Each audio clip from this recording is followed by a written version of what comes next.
Hello everyone. The heat wave continues. As you can hear in the background, I've got the tower fan going on. And I actually wanted to take a sunrise walk this morning, but believe it or not, at sunrise this morning it was 89 degrees, not including the heat indices. And they're calling for the same thing tomorrow. Now I'm recording this on a Sunday, so it looks like tomorrow's going to be the same situation. So it looks like I'm just going to have to do indoor activities until. Um, it's pretty dangerous to try to go out there and do, you know, 1 mile walks, 2 mile walks, 3 mile walks when it's this hot. And they tell people that, so you got to be careful. But anyway, I wanted to go ahead and share something with you. Being a YouTuber, I watch a lot of YouTube videos. So, plenty of times I watch other creators just simply for enjoyment. Sometimes I do for reference. Sometimes I do to gather other content by just watching the content of other creators. And no, it's not stealing. All content creators do that. I'm not saying that I'm going to turn around and take somebody's content and reuse it exactly. No. I look at the subject matter, I look at the behaviors of some of the people, and that might inspire me to do content based on what I see. I'm not one of these people that do review channels because there are a ton of them out there, and a lot of them are pretty good, but it's just not my thing. And also, you notice that I don't do this lifestyle type thing where I'm taking you everywhere I go, even though that is trending. But I just want to focus on the lessons that I give. And I want to talk about that because people aren't valuing the wisdom that elders give. They're just not. I'm a woman of color. You guys already know that. In some other cultures, they were always taught to respect their elders. Of course, it's kind of hard sometimes when the elder's not acting like an elder. They're acting very foolish. They just haven't had a productive life, whatever the case may be. So, of course, their behavior is not going to prompt anybody to respect them just because they're an older person.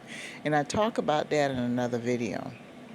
But I'm talking about a situation where a lot of people, especially African American people in particular, because I can speak on that because that's what I am, we just lost touch with the fact that our ancestors valued the wisdom of others, and it's sad because now we've got a bunch of young people that are running around, and I'm not saying all of them. I'm not saying all of them because I've spoken in previous videos about how I value a lot of the young people that are coming up, that they're very wise and they're very hardworking. But there are a lot of them that do not value what is being told to them to the point where they're disrespecting their elders. Now, this is a twofold problem. First of all, the problem lies on the elder that allows it, who enables this behavior. Because they might be too tired or, because of other issues they've got going on, refuse to address it once it happens. And second of all, I put it on the blame of the younger person because 9 times out of 10 when a younger person disrespects somebody like that, especially an older person, they know what they're doing. It might be they might be a manipulation tactic, barring substance abuse or mental illness. I'm talking about the average younger person. When they choose to disrespect somebody, the first thing that comes out of their mouth, I'm grown, I can say whatever I want to say. I'm sorry, y'all, but I just think that certain types of stricter punishments need to come back into the world because I believe, me being a Gen Xer, I want to say that our generation are maybe the millennials, maybe, but I want to say that we're the last ones that actually grew up with harsh punishment. And pardon the noise in the background, there's something going on in my nephew's room.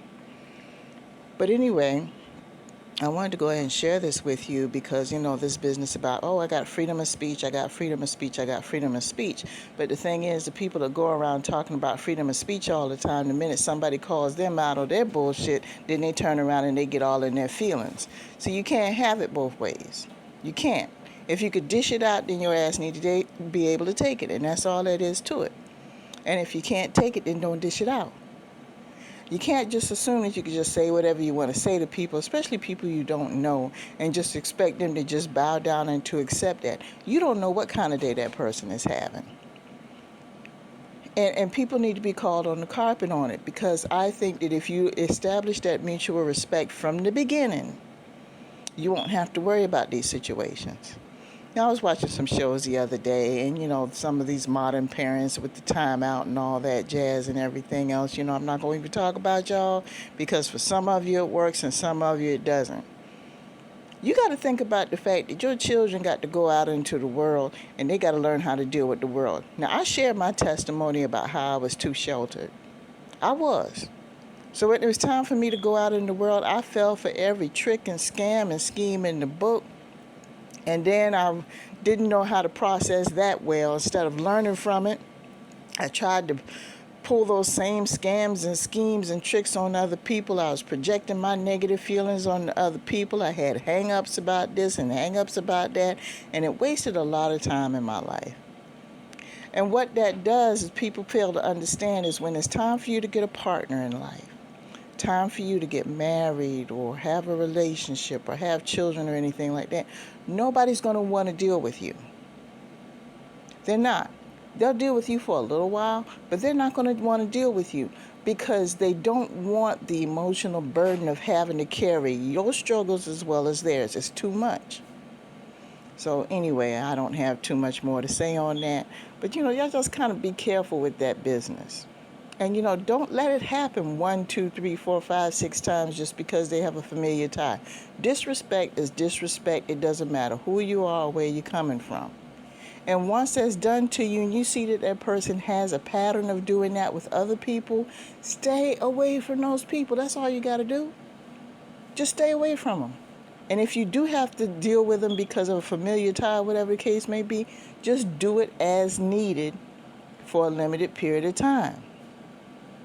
And if they ask you why, stand your ground and tell them, hey, look, I didn't appreciate the shit you did. Just tell them. You'd be surprised the reaction you might get. You think that they might come back to you upset. That's probably exactly what they need to hear from you because nobody ever told them that before. And they might respect you for that. So with that being said, I'm going to go ahead and let you go. Peace.